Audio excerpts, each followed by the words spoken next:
ጉዳይ ያጣራልናል። እንዲሁም በጉራግኛ ዜማዎቿ ተወዳጅነትን ያገኘችው ይታገሱ መለሰ ሶስቱ ወደ መድረክ ይመጡና ባጭሩ አንድ ጥያቄ ጠይቂያቸው መልስ ሰጥተው ወደ መድረክ ጀርባ ይሄዳሉ። እንግዶቻችንን ወደ መድረክ ጋብዙልን። እንኳን አደረሳችሁ ብለናል። በቅድሚያ ሁላችሁንም እዚህ ያላችሁ ታዳሚዎችንም ከይታገሱ ልጀምር። ማይኩን ስለያሹ ያለነው የወደ አቢሲኒያ ነው። የጉራጌን ባህል በተለያየ መልኩ ስናይ ነበረ። የመስቀል ሰሞን ደግሞ ጉራጌ ከሚገለጽበት አንዱ የሆነው ሙዚቃ፣ ጭፈራ፣ ባህላዊ ነገሩ ነው። ምታስታውሻቸው አሉ? ምትጫወቻቸው የነበሩ ከጓደኞችሽ ጋር ከሱ እንነሳ። ሁሉንም እንጫወታለን። የወራይ ሰመሌ ዋናው ነው። ዋናው የትኛውም አካባቢ የትኛውም የጉራጌ አካባቢ የሚታወቅ ነው። በመስቀል በዓል እንዴት ነበር የምትጫወቱት? እስቲ ባጭሩ። የወራይ ሰመሌ አይ ላሌላ ለወዮ የወራይ ሰመሌ አንድ ራይትር ግኒ አይ ወዮ ወዮ አይ አጀነተ ፋቴ አይ ወዮ ወዮ ፔታሽ መስቀር ሰናም ገነና ገባቴ እንዲህ ነበር እንግዲህ የምንጫወተው። በጣም ደስ ይላል። ዝም ነው እንደሚባለው የተለያዩ ሙዚቃዎች እየሰራሽ ነው። በዚህ በዮድ አቢሲኒያም ስራዎችን ታቀርቢያለሽ ይታወቃል። አዳዲስ ስራዎችሽንም እያየን ነው በቴሌቪዥን መስኮት። ስራ እንዴት ነው? የምሽትም ይሁን የካሴት ስራ እንዴት ነው? ስለሱ ደግሞ እስቲ ንገሪን። የምሽትም የካሴትም ስራ ጥሩ ነው። ምን አለ አሁን በቅርብ የሚወጣ የሚወጣ ኮሌክሽን አለን ከስራ ከሙያ አጋሮቼ ጋር ሆነን የምንለቀው ቆንጆ ኮሌክሽን አለን። እንግዲህ እግዚአብሔር ቢፈቅድ አሁን ሰሞኑን በዚህው ለቀን የሚወጣ ኮሌክሽን አለ። አዲስ ነገር የመልካም ምኞት መግለጫ ካለ ልቀበልና ወደ ሌሎቹ ወዳጆቻችን እንለፍ። ለመላው የክርስትና እምነት ተከታዮች በሙሉ መልካም የመስቀል በዓል ይሁንላችሁ። እናመሰግናለን። ወደ ሰሜን እንለፍ። ደቦት እንውጣም ይሁን ሌሎቹም በነጠላ መልክ የተሰሩ ሙዚቃዎች እንዳሉ ሆኖ በአልበም ደረጃ በርካታ ስራዎች አለ ይታወቃል። ስለ ወደ ኋላ ተመልሰን የደመራ በዓል አከባበር ትንሽ እናውራ። ባንታ አካባቢ ደግሞ በቅድሚያ እድሉን ስላገኘው አመሰግናለሁኝ።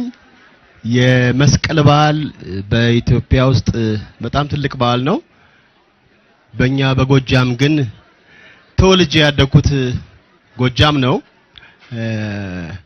መስቀል ላይ የጎጃም ወጣት የመስረቅ ህግ ይፈቀድለታል። ያስርቆት የበቆሎ ነው ማሽላ ከሌሊቱ 9 ሰዓት ላይ የበቆሎ አዝመራ አለ። ያንን አዝመራ እንድንሰርቅ ተጠራርተን እንወጣለን። መጀመሪያ ሌሊት 8 ሰዓት ጀምረን እንሰርቃለን። የማሽላ ሸት ያለበት ቦታ ሁሉ እንገባና የማሽላ አዝመራ ያለው በሙሉ ያንን ወጣት አይቀየምም ሰርቆ ቢወጣ። ከወጣን በኋላ ደመራችን ላይ ወስደን ደመራው ከተቀጣጠለ በኋላ ከነ ሾንኮፉ ነው በቆሎው የምናስገባው። ካስገባነው በኋላ በእኛ ሀገር ችቦ ይቀጣጠልና ዘፈኑን አንድ ላይ እንለዋለን። አሁን እንግዲህ ዮሃ ይላል አንድ ላይ እስኪ ዮሃ ዮሃ ዮሃ ዮሃ ሆያ ሆዬ ሆያ ሆዬ የኔ ጌታ የሰጠኝ ካራ ከዚህ ብመሰው ጎንደር አበራ የኔ ጌታ የሰጠኝ ካራ ከዚህ ብመሰው ትግራይ አበራ ክፈት በለው በሩን የጌታዬን እያልን መላው ኢትዮጵያን ክፍለ ሀገሮች እየጠራን በስም እናመሰግናለን። በችቦ እያንዳንዱን ቤት እንጎረጎባሽ እንላለን። እያበል እያምልበት ዘፈን ማለት ነው። እያንዳንዱ ቤት አዝመራውን በእሳት እንተረኩሳለን፣ ቤቱን በእሳት እንተረኩሳለን። ብዙ ነገሩን እንዲያውም አንድ ጊዜ ያክስቴን ቤት አቃጥያለሁኝ እኔ በእንጎረጎባሽ። ያክስቴን ቤት የሳር ቤት ነበራትና እንጎረጎባሽ ሁሉ ጊዜ ህግ ነው እኛ ጋር ስተረኩስ አቃጥያለሁ። በውሃን የጠፋው እንደዚህ ነው የኛ ባህል። በጣም ደስ ይላል። ባህሉንም ጭምር ወደ ኋላ መለስ ብሎ አስታውሶናል። በአልበም ደረጃስ መቼ ነው የምትመጣው? እንዴት ነው ነገሩ?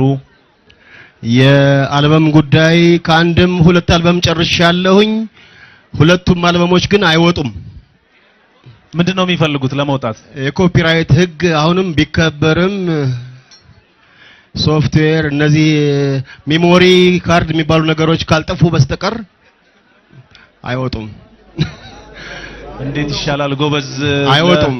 ይሄን ተባበራለሁ የሚል እስኪ ሁሉም ሰው እስኪ ያጨብጭብልኝና የኮፒራይት ህግ እንዲከበር ሁላችንም እንተባበራለን የሚል ካለ እኔ እርግጠኛ ነኝ የኢትዮጵያን ባህል የሚሸት አይደለም ከኔ በላይ ያሉ ዘፋኞች በሙሉ በየአመቱ ማውጣት ይችላሉ። ይሄን ነው ላረጋግጣላችሁ የምወደው። አመሰግናለሁ። በጣም እናመሰግናለን ሰሜን። ወደ ዘውዱ በቀለ እንመለስ። ያው ዘውዱ ቀደም ሲል በባህላዊ ጨዋታው በወላይትኛ የመስቀል ሰሞን የሚባለውን ጨዋታ ጨምሮ የሚታወቅበትንም ጨዋታ አቅርቦልናል። በዓል እንዴት ነበር እንዳልልህ በልጅነትህ በአካባቢ ነው ከወላይታ የወጣው በአጋጣሚ በህይወት አጋጣሚና ግን ባህልህን ለማወቅ ጥረት እንደምታረግ ስለማቅ እዛ አካባቢ ያለውስ እንዴት ነው የመስቀል አከባበር? መስቀል ሊደርስ ወደ 3 ወር ሲቀረው ነው እንትኑ የሚጀመረው ዝግጅት የሚጀመረው። ያ የጉሊያ ወራቶች ይባላሉ። በዚህ ወራቶች ውስጥ ወንዶቹ እንጨት በመቁረጥ ዝግጅት ይጀምራሉ። ሴቶቹ ምግብ በማብሰል እንደዚህ የእንሰት ውጤቶችን እንትን ያያርጉ እንትን ይላሉ። ልክ የቀኑ ቀን ሽማግሌዎች ደመራውን መርቀው የመልካም አመት ይሁንልን ዘመኑ ጥሩ የእድገት ይሁንልን ብለው ይመርቁና ይሎክሳሉ። ከዛ ወጣቶቹ ተነስተው ባሌ ሌሌ እያሉ ሃዬ ያለከ እያሉ ጨዋታውን ያቀልጡታል። በቃ ባሉ በዛው ይጀምራል ነው። እናቅልጠው እዚሁ እንዴት ነው የሚለውን እነሱም ስላሉት ሃዬ ያለከ ለከ ሃዬ ያለከ ለከ ከዳሞ ተናቲ ናቲ ሃያ ከካዘረም ሜዜ ሃያ ለከ እንዲህ ያለ ነው። እናመሰግናለን። አንተስ አሁን የነሱ ይሻላል ትንሽ፣ ያንተ ግን በጣም የጠፋ ነው። በአልበም ስራ በጣም ጥፍት ብለሃል። የመጨረሻ የሚባለው ይፋ ያልሆነ ነጠላ ዜማ ኤልያስ መልካ ጋር የሰራው ሙዚቃ ነው። ከዛ ውጪ ግን የለህም። ያው በየመድረኩ የወላይታን ብሔር ህዝባዊ ዜማዎች ትጫወታለህ እንጂ አዳዲስ ስራዎች ጠፍተዋል። በሰላም ነው? አዎ አሳታሚዎች እንደዚህ ከማሳተም ገበያ ውጪ ሆነዋል። በቃ በዚህ ምክንያት ነው። ዋናው አሳታሚ ስለጠፋ ነው። ምክንያቱም በዚህ ቅድም ሰሜ እንዳለው የኮፒራይት ጉዳይ ነው። አሁን ግን አሳትም የፈለገ ይሁን እኔ አሁን በዚህ አመት ውስጥ ለቃለሁ። ሙሉ ስራዬን ጨርሻለሁ። 91 ላይ ነው የጨረስኩት። 2001 ላይ ነው የጨረስኩት። አሁን ለቃለሁ። ስለዚህ የዘውድን አቋም ደግሞ አያችሁ ቆይቻለሁ። ስጋት ነው። ልክ ነው። የኮፒራይት ጉዳይ እዚህ የፍላሽ እንዲሁም የሚሞሪ ካርድ በየቦታው የሚባዛው ነገር ግን ከሰው ጋር ደግሞ ከምጠፋ ሁሉ ጊዜ ወላይታ የሚል የተለመደችው ሙዚቃ ከምጫወት አዳዲስ ስራ ይዤ በመጣ ይሻላል ነው። በአጠቃላይ ግን የሁሉም እዚህም ያሉ ያልመጡ ሌሎች የጥበብ ሰዎች መልእክት ስለሆነ ከኮፒራይት መከበር ጋር በተገናኘ ሁላችንም የዜግነት ግዴታችንን እንድንወጣ በዚህ አጋጣሚ መልእክት እናቀርባለን። ሶስቱንም እንግዶቻችን እናመሰግናለን። የሌሎች ብሔርና ብሔረሰቦችን ሙዚቃ የሚጫወቱ ባለሙያዎች አሉ። እነሱንም ብናመጣ ሌላ ደስ የሚል ነገር ይነግሩናል። ግን ካለን ጊዜ አንጻር በዚሁ ለመቋጨት ተገደናል። ከልብ እናመሰግናለን። መልካም በዓል።